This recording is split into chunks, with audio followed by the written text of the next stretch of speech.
అండి, అందరికీ నమస్కారం. Welcome to cooking tasty recipe channel అండి.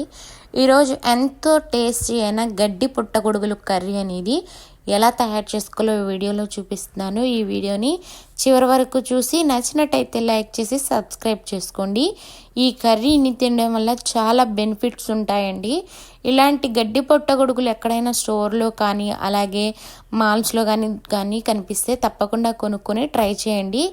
ఇవి చాలా ప్రోటీన్స్ అలాగే విటమిన్స్ ఎక్కువగా ఉన్న మష్రూమ్స్ అండి.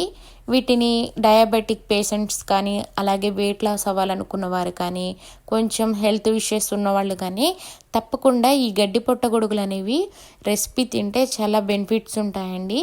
ఈ గడ్డి పుట్టగొడుగులు అనేవి చాలా రేర్గా దొరుకుతాయి. దొరికినప్పుడు మాత్రం తప్పకుండా ఇలా రెసిపీ కానీ మీకు తెలిసిన ఏదైనా ఒక రెసిపీతోని ట్రై చేసి చూడండి. ముందుగా గడ్డి పుట్టగొడుగులు అనేవి నేను 1/2 kg తీసుకున్నానండి. వీటికి కొంచెం మట్టి ఎక్కువగానే ఉంటుంది, అలాగే కొంచెం జిగురుగా కూడా ఉంటాయి అన్నమాట.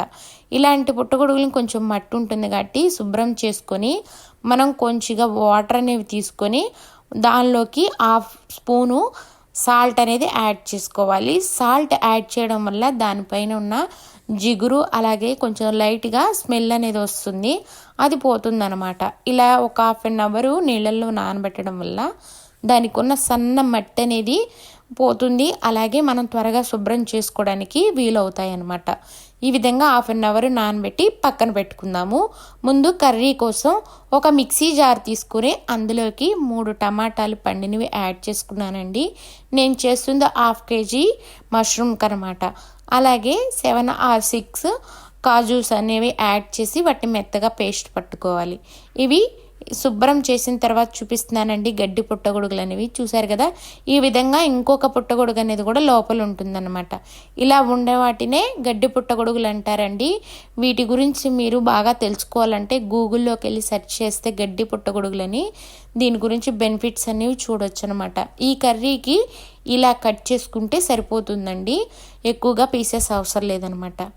ముందుగా స్టవ్ మీద బాండీ పెట్టి 3 or 4 స్పూన్స్ అనే ఆయిల్ అనేది హీట్ అయిన తర్వాత 1 స్పూను సోంపు, 1 బిర్యానీ ఆకు, 2 లవంగాలు, 1 ఇలాచి, అలాగే 3 లేదా 4 దాచిన చెక్క ముక్కలు అనేవి యాడ్ చేసి అవి లైట్గా హీట్ అయ్యే వరకు లో ఫ్లేమ్లో పెట్టుకొని హీట్ చేసుకోవాలన్నమాట.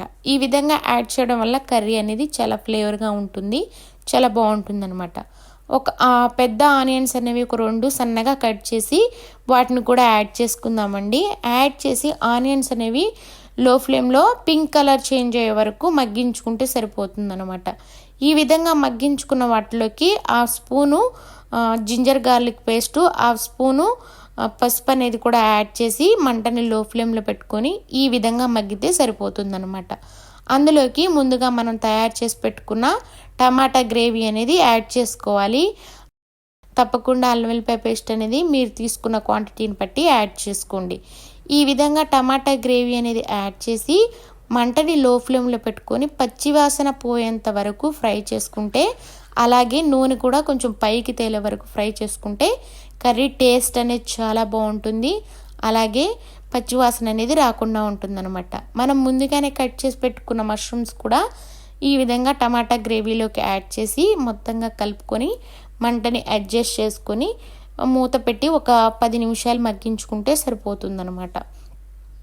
ఈ విధంగా 10 minutes లో ఫ్లేమ్లో మగ్గించుకోవడం వల్ల మష్రూమ్లో వాటర్ అనేవి కొంచెం వచ్చి కర్రీని మంచి ఫ్లేవర్గా ఉంటుందన్నమాట. చూసారు కదా, ఈ విధంగా మగ్గితే సరిపోతుందండి. ఇందులోకి మనం ఒక 1/2 కప్పు వాటర్ అనేవి యాడ్ చేయాలి. ఎక్కువగా వాటర్ అనేవి యాడ్ చేయకండి, ఎందుకంటే ఆల్రెడీ ఈ గడ్డి పుట్టగొడుగుల్లోంచి కొంచెం వాటర్ అనేవి వస్తుంది అనమాట. అందుకనే ఎక్కువగా యాడ్ చేయడం వల్ల కర్రీ థిక్నెస్ పోయి టేస్ట్ అనేది డిఫరెంట్ ఫ్లేవర్లో వస్తుంది. అందుకనే 1/2 కప్పు యాడ్ చేస్తే సరిపోతుంది. ఈ విధంగా 1/2 కప్పు వాటర్ అనేవి యాడ్ చేసి మంటని లో ఫ్లేమ్లో పెట్టుకొని మరొక 5 నిమిషాల పాటు ఉడికించుకుంటే సరిపోతుందండి. ఈ విధంగా 5 నిమిషాల తర్వాత మూత తీసి చూస్తే చూసారు కదా ఎంత బాగా కుక్ అయిపోయాయో. ఇప్పుడు ఇందులోకి మీ రుచికి సరిపడా సాల్ట్ అలాగే కారం అనేది యాడ్ చేసుకోండి. నేనైతే నా రుచికి సరిపడా 1 స్పూన్ కారం అలాగే 1 స్పూను సాల్ట్ అనేది యాడ్ చేసుకుంటున్నాను. అలాగే 1 స్పూను ధనియాల పొడి కూడా యాడ్ చేసి మొత్తంగా కలిసేలాగా మంటని లో ఫ్లేమ్లో పెట్టుకొని ఉడికించుకుంటున్నాను అనమాట. మంటని లో ఫ్లేమ్లో పెట్టి ఉడికించడం వల్ల గ్రేవీ అనేది అడుగంటకుండా నీట్గా ఉడుకుతుందనమాట. ఈ విధంగా కారం ఉప్పు అంతా మష్రూమ్స్కి పట్టేలాగా కలుపుకొని మరొక 5 నిమిషాల పాటు ఉడికితే సరిపోతుందండి. ఈ కర్రీ చపాతీలో కానీ అలాగే రైస్లో కానీ పరోటాల్లో కానీ చాలా బాగుంటుంది.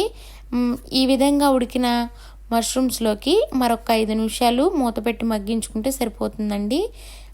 ఫైనల్గా కొంచెం కొత్తిమీర అనేది యాడ్ చేసి ఉడికించుకొని దింపేస్తే సరిపోతుంది. ఎంతో సింపుల్గాను టేస్టీగాను ఆరోగ్యానికి చాలా మంచిదండి గడ్డి పుట్టగొడుగులు అనేవి. తప్పకుండా ట్రై చేసి ఈ రెసిపీని మీకు నచ్చినట్టయితే లైక్ చేసి సబ్స్క్రైబ్ చేసుకోండి. థ్యాంక్స్ ఫర్ వాచింగ్ అండి. ఇవి చాలా హెల్త్కి మంచివి అనమాట.